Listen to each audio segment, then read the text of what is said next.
The triple rev project.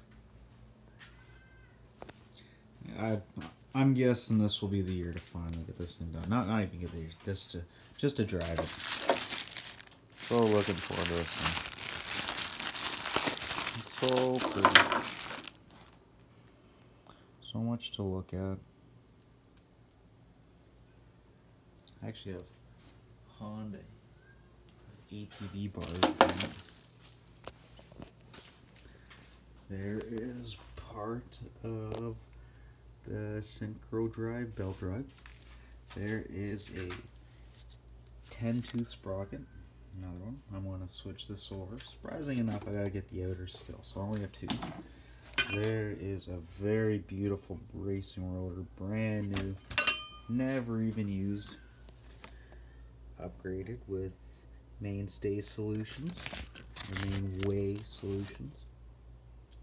Got a whole bunch of parts from them, including the installation tool. Freaking, there's the installation tool that installs pretty much all of Mainstay Solutions products, which there is a greasable bushing right there. So it's brass now. Perfect. There is greasable bushing on the inside. Very hard to see, but yeah, there's a grease zerk. There's a grease zerk on the front pivot there. So that is a new arm. The rears are now grease pivots. Greasable pivots. Again, lower control arm, or the lower front arms, and the upper front arms, which the grease nipple is on the inside. And I'm actually going to use, as I said, this thing's built to last. This is Eaton multi-purpose grease. Its whole claim to fame is it does not harden over time. So it's an expensive grease. But if you're only greasing it a few times a year, this is the kind of grease that you want to use. Let's see. Let me get a part number on this tube. I don't see a part number, but it is Eaton Auto Shift grease. They want you to use it on all their auto shift transmissions in heavy duty trucks, so it shouldn't be too hard to get your hands on something like that. And here is the greasable bushings on the front compared to the silly little plastic bushings. I only did one because I always like to show it off. There's the silly stupid little plastic ones, which I've had up for brand new. I thought about upgrading it to the racing ones that have like some kind of or some kind of oil light or something like that added in the factory brass, but like the racing version of the REV. But this one's far better. You can just let's see. Can I get there's the bushing right there. So there's the bushing. There's the grease pin, and there is an actual outer bushing that is pressed in, and then the inner bushing that won't go too tight, to be just enough. Yep, just enough play for grease to go out. So when you put it all together, grease it takes the play out. Grease it every ride, grease it every year.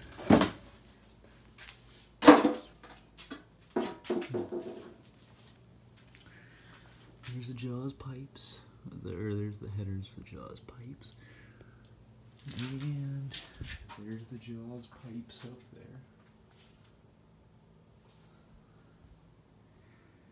And I did buy lots of little trinkets when it came to mounting the front bumper. And yeah, so on and so forth. This is the old chain case. And then there's the belt drive. So that's replacing the chain case. Or not so much the chain case. That is replacing the chain. There is the synchro drive belt adjuster. not very thick, very light. And you actually compare it to how thick the original cover is.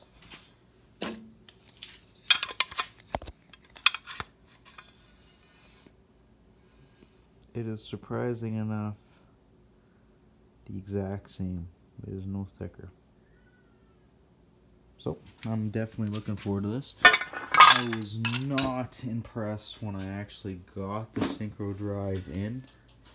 It's from CC3 Power. Actually, this is from that Specialty Sleds out in Alberta.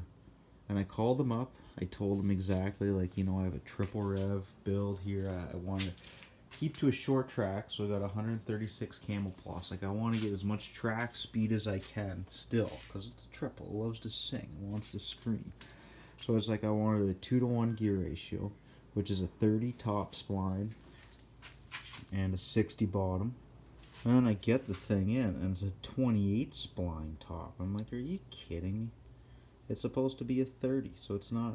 It's like I told the guy exactly what was going on. I needed the lowest gear ratio. And rather than give me a 30 spline, it gives me a 28 spline. So for what it is, because it's a belt drive, because I don't have to drop the fluids, I'm going to call back, maybe see if I get another hub, and then get the 30 spline,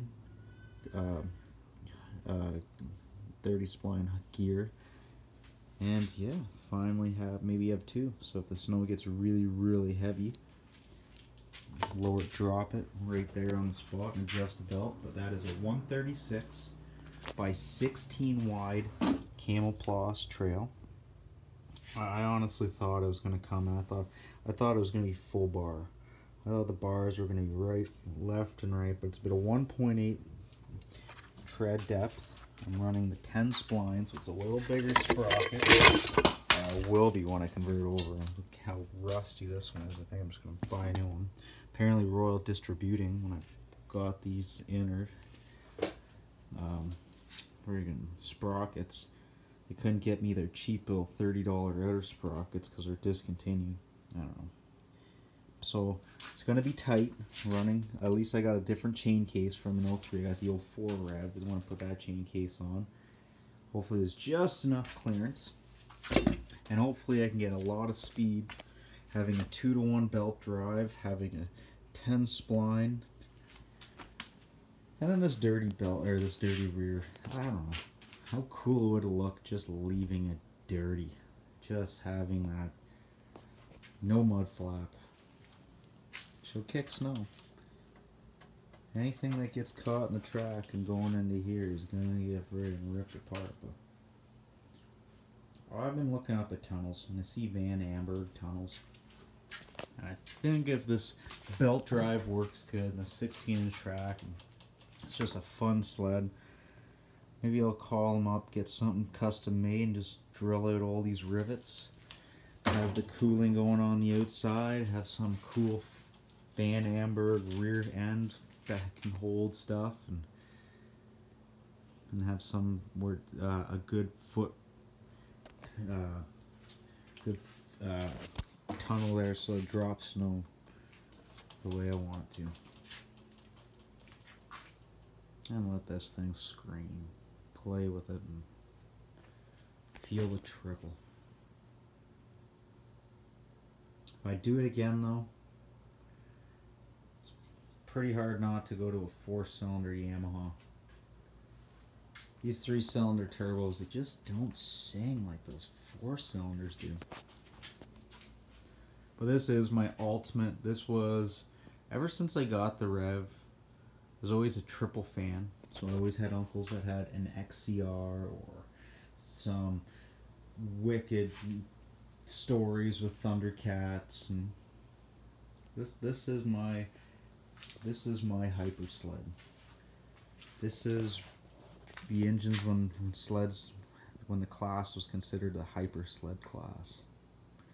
I think it came out that out of all the sleds sold, out of the 800 triples, yes, triple. You don't hear anybody saying twin these days. This is going to be a legitimate triple, and she sings It's gonna be fun. I'm a mechanic, so I understand. I don't know if I'll run actual temperature sensors. I think I'll just make sure she's lean, or sorry, a little rich on the center cylinder. But I'm looking forward to this. This motor has potential. This motor is a lot of fun, and this motor is more powerful than was ever in the 03 REV. And it is a hyper sled. If I get her set up right, she'll be able to hold RPMs pretty good. She'll give that crisp sound, that crisp throttle crack, and she'll idle fairly well. And if I go that far as going to the Van Amberg rear tunnel, I will put electric start and RER on this. But right now in its dirtiest form, it'll be a regular old 1997 ignition system. There'll be no reverse. I'm going to get rid of the oil injection. Actually, I tried to get a brand new pump. I was going to run, what do you call it? The actual old school Tour Buddy, and that runs in the back of the 03 REV. I was going to run it as the oil canister, so I'd have oil all day long and only fill it up like a couple times a year. But that didn't work out. That so far, the only reason it didn't work out is because I couldn't put a brand new pump. I go into Ski-Doo, or at least my factory recreational here in Midland, and they're like, yeah, no, it's they don't sell them anymore. So that stopped. I'm gonna go and convert this thing over to just mix the gas for now. Looks like it has 3 new cylinders, so at least it last a couple cylinders of mixed gas. I am a true believer of oil injection. It probably makes these 2 strokes last like 3 times longer. Just the fact that it's, come on, oil cleans, or no, sorry, gas cleans oil off. When I get dirty grease on my hands, gas will clean it off just as good as any Varsol. So I don't like the idea of mixing, but mixing is simple. These things, when you crack them wide open, their fuel pumps or their oil pumps are not sophisticated, so they do run a short little lean cycle before the friggin' oil is juiced to them. But that's the fun part about having a 2-stroke, is rebuilding them because of their piss poor design. It's not like a Honda. I just buy the Honda to modify.